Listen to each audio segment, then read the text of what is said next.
हाय।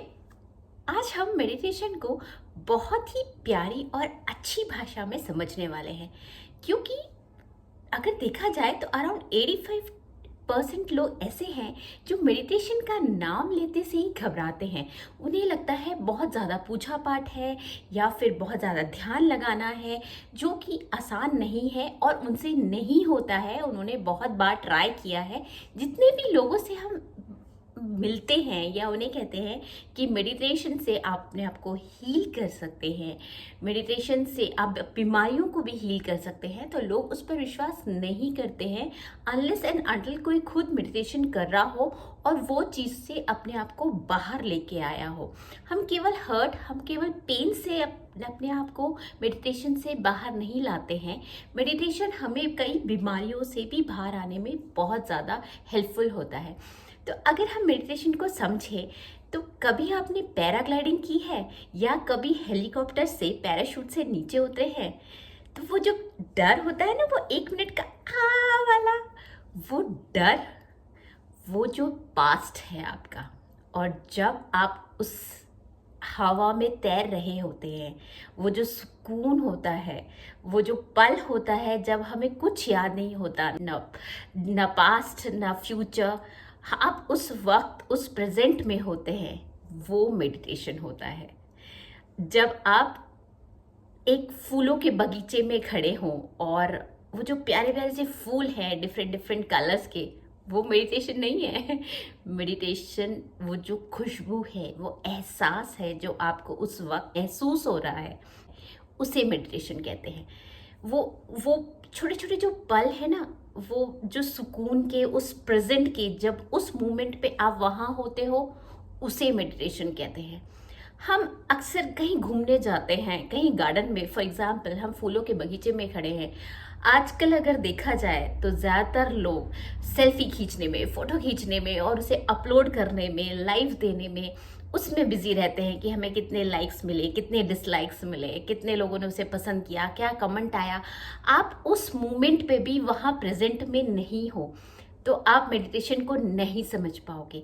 जब आप किसी फूलों के बगीचे में खड़े होकर उन खुशबुओं को महसूस करते हो, हर एक एक अलग फूल है, अलग फूल की अलग खुशबू है, तो वो जो खुशबू को महसूस करोगे उसे मेडिटेशन कहते हैं। उस प्रेजेंट में रहने को मेडिटेशन कहा जाता है। आपने कभी पेडिक्योर मैनिक्योर किया है या करवाया है? तो जो पेडिक्योर मैनिक्योर है, वो जो मेडिटेशन है, वो आप मान लीजिए कि माइंडी क्योर हुआ। एक नया शब्द देते हैं, माइंडी क्योर। जी हाँ, माइंड को क्योर करना, अपने पास से अपने आप को हटाना और फ्यूचर के डर से अपने आप को हटाना ही मेडिटेशन होता है। तो हम माइंड को जब क्लीन करते हैं, उस उस प्रोसेस को जो है वो मेडिटेशन है। मेडिटेशन, हम जो पढ़ाई कर रहे हैं ना, इस वक्त जो 10th और 12th के पेपर्स चल रहे हैं, जो पढ़ाई कर रहे हैं, जो मेहनत कर रहे हैं, जो एग्ज़ाम्स दे रहे हैं, वो मेडिटेशन नहीं है।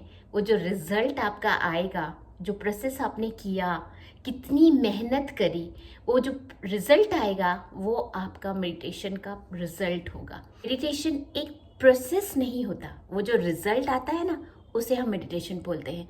कोई भी चीज़ जो हम लगातार कर रहे हैं, उस प्रोसेस को करते करते ही एक रिज़ल्ट आता है, फाइनल रिज़ल्ट।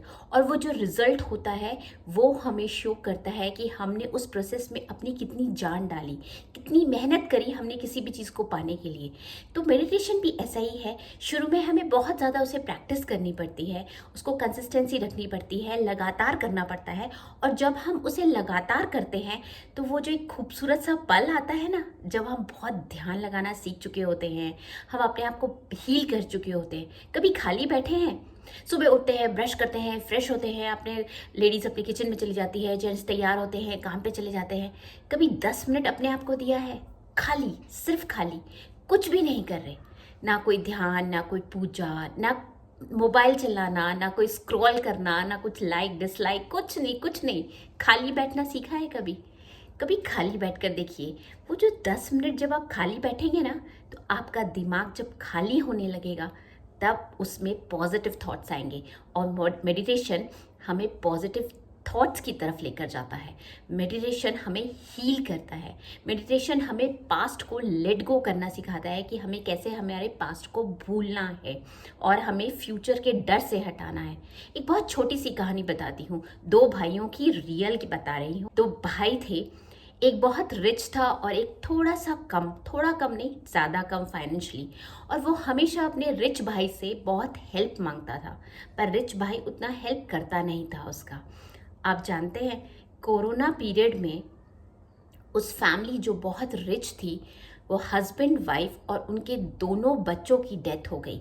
4 लोगों की डेथ एक वीक में हो गई। और वो जो घर में पैसा, जेवर, उसकी पूरी प्रॉपर्टी वो उस भाई को या उस फैमिली को मिल गई जो बहुत सालों से फाइनेंशियल क्राइसिस में थे। तो क्या हमें इसे समझ नहीं आता कि हम कितनी भी पैसे इकट्ठे कर ले, कितना भी ग्रीड कर ले, कितनी भी जेलस रखें, कितना भी किसी को हर्ट करें, बट फाइनल रिजल्ट जो है वो कुदरत ने सोच रखा होता है, वो भगवान ने सोच रखा होता है कि हमें आगे क्या होने वाला है हमारे साथ। हमारे सामने जो है, हमें उस पल में जीने की आदत डालनी चाहिए। हमें पास्ट के डर से, फ्यूचर के डर से, दोनों के डर से हमारे प्रेजेंट को खराब नहीं करना है। तो मेडिटेशन करते जाइए, अपने आप को खुश रखिए, क्योंकि मेडिटेशन आपको जितना आप प्रेजेंट में रहेंगे उतना आप खुश रहेंगे। आपको कोई डर नहीं रहेगा तो आप बिंदास हो जाएंगे, और जब आप बिंदास हो जाएंगे तो फिर किसका डर। तो कुदरत पे विश्वास रखिए, प्रेजेंट पे रहिए और मेडिटेशन करते जाइए। हमें भी खूबसूरत बनाता है, हमारी सोच को भी खूबसूरत बनाता है और हमारे आसपास के इन्वायरमेंट को भी खूबसूरत बनाता है। So take care, keep meditating and be happy always. अगर आपको मेरे वीडियोस अच्छे लगते हैं तो प्लीज़ लाइक, शेयर और सब्सक्राइब करना मत भूलिए, क्योंकि वही हमको मोटिवेट करते हैं। Thank you.